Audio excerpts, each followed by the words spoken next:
But I was actually getting out of my car, and I was kind of standing next to the car when Mr. Barnhart approached me. Had you left the grocery store at that time? I'd actually been inside the store, and I went to my car to charge my phone. Just sort of getting out of the car when, you know, to the side, I saw him approaching me very quickly. I want to talk to you for a moment, Mr. Barnhart, because you approached him under the mistaken belief that his car was yours. Not only do you both have black Toyota Priuses, but the evidence that I saw indicates that the first 3 letters and digits of your cars are actually the same. So you walk out, you see someone going through what you believe to be your car. What's the first thing that's going through your head, sir? Well, the first thing that was going through my head, I walked out the grocery store, and the eyes are so deceiving because I'm just watching him at this moment with my groceries.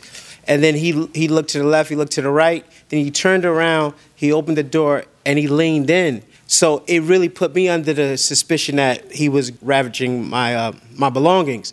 So I dropped my groceries. I immediately ran to him. And when I grabbed him, it wasn't a silent movie. It wasn't Charlie Chaplin. I was explicitly saying, "You're stealing from my car."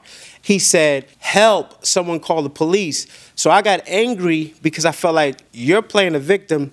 I'm the victim.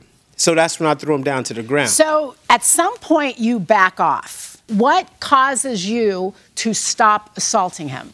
Well, I got tired of doing it. It was enough already.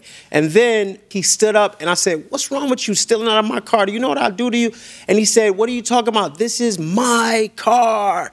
And I looked in the window and I said, And I humbled down. I stayed with him. I was very apologetic because I was in the wrong. I stayed with him. The police came. I was calm.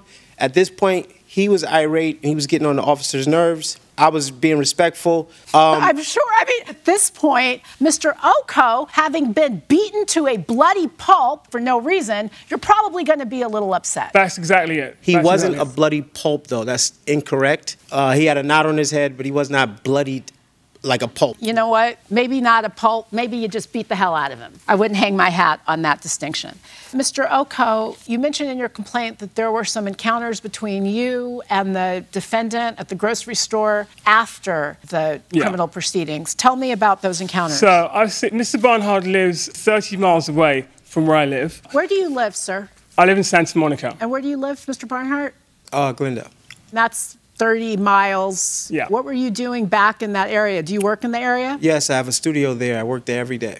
Very good. So that understands your location in the neighborhood. So you see him down the street, Mr. Oko. Why don't you just leave? This is the guy who attacked you for no reason. Right. So that first time, I was in my local store, again, you know, a couple of minutes from my house. I'm walking down the aisle and he's walking towards me. And that's when we saw each other that time. The second time, Mr. Barnhart approached me and he came up to me. I was in the parking lot and he came up to me to ask me not to sue him. Mr. Barnhart, I understand that you have videotaped evidence of one of these encounters. I have videotape evidence of both of the encounters. I never approached him and asked him not to sue me because I did not care. But he sent letters to my house, text messages, Facebook. And what I surmise is that he found out about what I do for a living. You think he found out that you had some money? Yes. So he wanted to dig into your deep pockets. But Yes. don't you understand? You beat him up and you were wrong.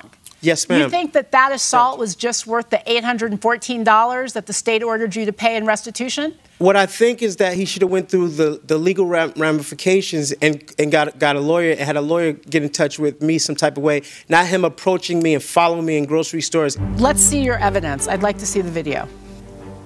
Watching this video, the man who's showing you this video is a thug.